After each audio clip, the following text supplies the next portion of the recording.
వేదిక మీద అలంకరించిన అతిరథ మహారాజులందరికీ, వేదిక ముందున్న చేనేత కళాకారులకు, పద్మశాలి పొందుబిడ్డలందరికీ కూడా శుభావందనాలు. మిత్రులారా, చేనేత వృత్తి కాదు కళ. మరి అలాంటి కళాకారులకు కష్టం వచ్చి ఆ కష్టాన్ని మీతో పంచుకోవడానికి వేదిక ముందు కూర్చున్న పరిస్థితి. ప్రభుత్వాలు ఏవైనా సరే అవి ప్రస్తుతం ఉన్న అధికార పక్షం కానీ, ప్రతిపక్షాలు కానీ, అటువైపు ఉన్న కేంద్ర ప్రభుత్వాలు కానీ చేనేతను చిన్న చూపు చూస్తున్న పరిస్థితులు ఉన్నాయి. ప్రభుత్వం ఏదైనా సరే చేనేత కళాకారులను, చేనేత వృత్తిని, చేనేతను చిన్నతనంగా చూస్తున్న పరిస్థితులు ఉన్నాయి. మరి ఎందుకు వస్తుంది ఇలాంటి పరిస్థితి? చేనేత వృత్తిలో ప్రత్యక్షంగా ఉన్న చేనేత సహకార సంఘాల పెద్దలందరూ కూడా ఎన్నో రకాల సమస్యలు, వృత్తిపరంగా చేయడానికి పని లేదు, పని చేస్తే గిట్టుబాటు కాదు, గిట్టుబాటైన వస్త్రానికి మార్కెటింగ్ లేదు, ప్రభుత్వాలు స్పందించవు. ఎలక్షన్లు వచ్చినప్పుడు హామీలు ఉంటాయి, అధికారంలోకి వచ్చిన తర్వాత గాలి వదిలేస్తారు. మరి పార్టీలు ఏవైనా సరే చేనేత కళాకారుల పట్ల, పద్మశాలి కులం పట్ల ఎందుకు ఈ వివక్ష కొనసాగుతుంది అనేది మనకు మనం వేసుకోవాల్సిన ప్రశ్న. 3.5 లక్షల కోట్ల బడ్జెట్లో మనకు ముష్టి 350 కోట్ల బడ్జెట్ మనది. అంటే 0.1% మనకు బడ్జెట్ ఇస్తారు. భారతదేశ వ్యాప్తంగా 35 లక్షల కోట్ల బడ్జెట్లో 200 కోట్లు కేంద్ర ప్రభుత్వం ఇస్తుంది.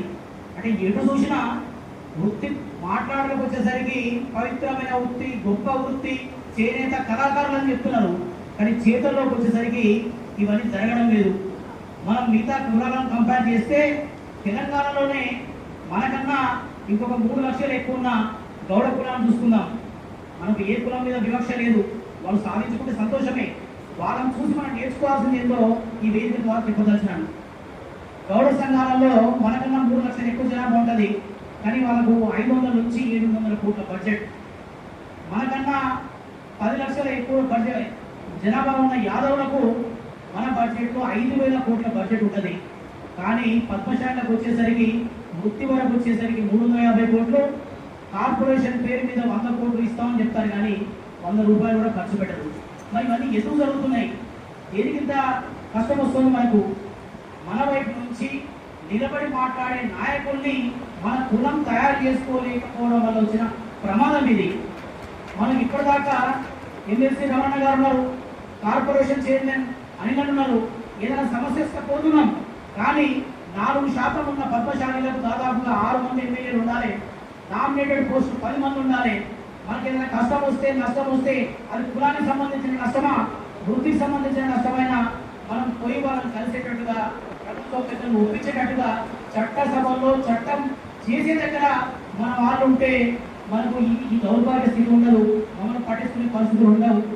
ఏ రాజకీయ పార్టీలైనా ఓటు బ్యాంకులు లెక్కించేటప్పుడు, ఓట్లను లెక్కించేటప్పుడు, కుల బలాన్ని లెక్కించేటప్పుడు ఈ కులంలో ఉన్న నాయకులు ఎంతమంది ఉన్నారు, ఆ నాయకులు వెంట ఈ కులం ఎంతవరకు నడుస్తుందనేదే గమనించి ఆ కులానికి టికెట్ అయినా ఇస్తారు, గెలిపిస్తారు. దగ్గర నుండి గెలిచిన తర్వాత వాళ్ళకి రావాల్సిన ఏదైనా ఉంటే మన జనాభా దామాష ప్రకారం మనకు దక్కుతాయి. మరి సుదీర్ఘ పోరాట అనుభవం ఉంది. మన చేనేత సంబంధించిన సహకార సంఘాలు, పద్మశాలి కుల సంఘాల చరిత్ర మీరు చూస్తే 100 సంవత్సరాల చరిత్ర, చైతన్యం ఎంతో ఉంది. కానీ అధికారంలో వెనుకబడ్డం. ఎందుకంటే ఇక్కడ కష్టపడి ఏ నాయకుడైనా ముందుకు వస్తే, ఈ కులం ద్వారా, కులం తరపునో వృత్తి తరపునో ఏ నాయకుడైనా ముందు వస్తే ఆ నాయకుడి వెంట మన కులం నడిచి రావట్లేదు. ఆ నడిచి రాని కారణంగానే ఈరోజు ఈ కష్టాలు, నష్టాలు. కేంద్ర ప్రభుత్వాలు పట్టించుకోవు, రాష్ట్ర ప్రభుత్వాలు పట్టించుకోవు, పేరు ఎన్నో చెప్తారు.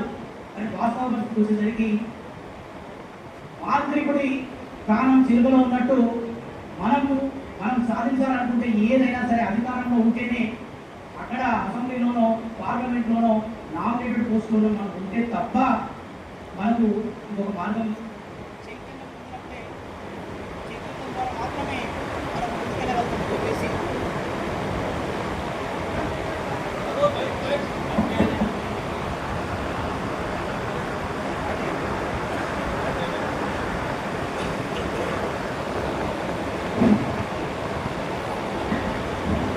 చేనేత సహకార సంఘాలకు ఇప్పుడే పెద్ద చెప్పారు. దాదాపుగా 376 సంఘాలు ఉన్నాయి. 376 సంఘాలకు 376 నాయకులు ఉన్నారు. అంటే నాయకత్వానికి కొరత లేదు, నాయకులకు కొరత లేదు, చైతన్యానికి కొరత లేదు. కానీ మరి అధికారానికి ఎందుకు దూరంగా ఉంటున్నామో ప్రశ్నించుకోవాల్సిన అవసరం ఉంది. కుల పెద్దలందరూ కూడా నాయకుల వెంట నడిస్తేనే, నాయకులకు బలమిస్తేనే నాయకులు ముందుకు వెళ్తారు, కొత్త నాయకత్వం తయారవుతుందని చెప్పేసి మీ అందరూ తెలియజేస్తూ, చేనేత సంఘాలు వృత్తిపరమైన సమస్యల పట్లనే కాకుండా రాజ్యాధికారం వైపు అధికారం పొందడానికి రాజకీయ చైతన్యాన్ని కూడా కృషి చేయాలని చెప్పేసి ఈ వేదిక ద్వారా మీ అందరికీ మరొకసారి తెలియజేస్తూ సెలవు తీసుకుంటాను. జై చేనేత, జై పద్మశాలి.